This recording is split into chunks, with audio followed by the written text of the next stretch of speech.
ಇನ್ಮುಂದೆ diesel car ban ban ban.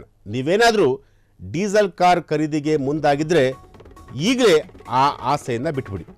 ನಿಮ್ಮ ಹತ್ರ ಹಳೆಯ ಡೀಸೆಲ್ ಕಾರ್ ಇದ್ದರೆ ಈಗಲೇ ಅದನ್ನು ಗುಜರಿಗೆ ಹಾಕ್ಬಿಡಿ. ಯಾಕೆಂದರೆ ಇನ್ನು ಮುಂದೆ ಭಾರತದಲ್ಲಿ ಬ್ಯಾನ್ ಆಗುತ್ತೆ ಡೀಸೆಲ್ ಕಾರ್. ಈಗಾಗಲೇ ದೆಹಲಿಯಲ್ಲಿ 10 ವರ್ಷದ ಹಳೆಯ ಡೀಸೆಲ್ ಕಾರ್ಗಳನ್ನು ಬ್ಯಾನ್ ಮಾಡಿರುವಂತಹದ್ದು. ಸುಪ್ರೀಂ ಆದೇಶದಂತೆ ದೆಹಲಿಯಲ್ಲಿ ಡೀಸೆಲ್ ಕಾರ್ಗಳನ್ನು ಬ್ಯಾನ್ ಮಾಡಿರುವಂತಹದ್ದು.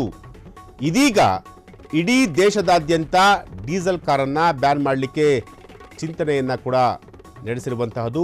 ಮುಂದಿನ ತಿಂಗಳಿನಿಂದಲೇ ಡೀಸೆಲ್ ಕಾರ್ಗಳು ಬ್ಯಾನ್ ಆಗ್ತವೆ.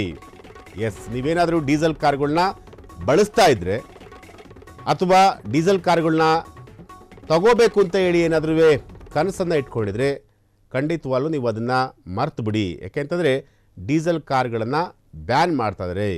ನೀವೇನಾದರೂ ಡೀಸೆಲ್ ಕಾರ್ ಖರೀದಿಗೆ ಮುಂದಾದರೆ ನಿಮಗೆ ಅಪಾಯ ಕಟ್ಟಿಟ್ಟ ಬುತ್ತಿ. ನಿಮ್ಮ ಹತ್ರ ಹಳೆಯ ಡೀಸೆಲ್ ಕಾರ್ ಇದ್ದರೆ ಈಗಲೇ ಅದನ್ನು ಗುಜರಿಗೆ ಹಾಕ್ಬಿಡಿ.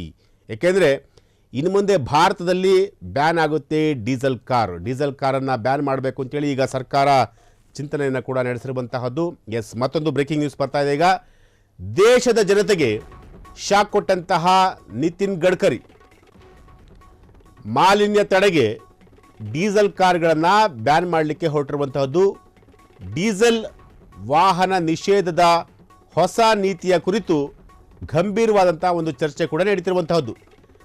ಡೀಸೆಲ್ ವಾಹನ ಉತ್ಪಾದನೆಯನ್ನು ನಿಲ್ಲಿಸುವಂತೆ ಈಗಾಗಲೇ ಸೂಚನೆ ಕೊಟ್ಟಿರುವಂತಹದ್ದು. ಪರಿಸರ ಕಾಳಜಿ ಮತ್ತು ಉಂಟಾಗುವಂತಹ ದಟ್ಟಣೆಯ ಬಗ್ಗೆ ಕಾಳಜಿ ವಹಿಸಿರುವಂತಹ ಸರ್ಕಾರ, ಇದೇ ಕಾಳಜಿಯಿಂದ ಡೀಸೆಲ್ ಕಾರನ್ನು ಬ್ಯಾನ್ ಮಾಡಬೇಕು ಅಂತೇಳಿ ಈಗ ಸರ್ಕಾರ ಪ್ಲ್ಯಾನ್ ಕೂಡ ಮಾಡಿರುವಂಥದ್ದು. ಕಾರ್ ಉತ್ಪಾದನೆ ನಿಲ್ಲಿಸುವಂತೆ, ಅಂದರೆ ಡೀಸೆಲ್ ಕಾರ್ಗಳನ್ನು ಉತ್ಪಾದನೆ ಮಾಡದಂತೆ ಈಗಾಗಲೇ ಸೂಚನೆ ಕೂಡ ಕೊಟ್ಟಿರುವಂಥದ್ದು. ಈಗಾಗಲೇ ಹಳೆ ಕಾರ್ಗಳನ್ನು ಕೂಡ ಓಡಾಟ ಮಾಡಲಿಕ್ಕೆ ನಿಷೇಧ ಕೂಡ ಮಾಡಲಾಗಿರುವಂಥದ್ದು. ಈಗಾಗಲೇ ಕೆಲವು ಮಾದರಿ ಕಾರ್ ಉತ್ಪಾದನೆ ಸ್ಥಗಿತ ಆಗಿರುವಂಥದ್ದು ನಿತಿನ್ ಗಡ್ಕರಿ ಹೇಳಿದ್ದಾರೆ ಅನ್ನೋ ಒಂದು ಪೋಸ್ಟ್ ಕೂಡ ವೈರಲ್ ಆಗಿರುವಂಥದ್ದು. ಆದರೆ ಕೇಂದ್ರದಿಂದ ಈ ಕುರಿತು ಯಾವುದೇ ಸ್ಪಷ್ಟನೆ ನೀಡಿಲ್ಲ. ಸದ್ಯಕ್ಕೆ ಡೀಸೆಲ್ ಕಾರ್ ಬ್ಯಾನ್ ಆಗಲ್ಲ. ಎಸ್, ಡೀಸೆಲ್ ಕಾರ್ ಬ್ಯಾನ್ ಆಗುತ್ತೆ ಅಂತೇಳಿ ಕೇಂದ್ರದಿಂದ ಯಾವುದೇ ರೀತಿಯಾದಂತಹ ಒಂದು ನೋಟಿಫಿಕೇಷನ್ ಬಂದಿಲ್ಲ.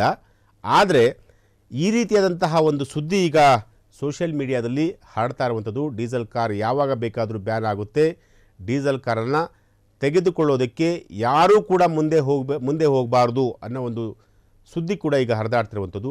ಆದರೆ ಕೇಂದ್ರ ಸರ್ಕಾರದಿಂದ ಈ ಒಂದು ವಿಚಾರಕ್ಕೆ ಸಂಬಂಧಪಟ್ಟಂತೆ ಯಾವುದೇ ಸ್ಪಷ್ಟನೆ ಕೂಡ ಸಿಕ್ಕಿಲ್ಲ.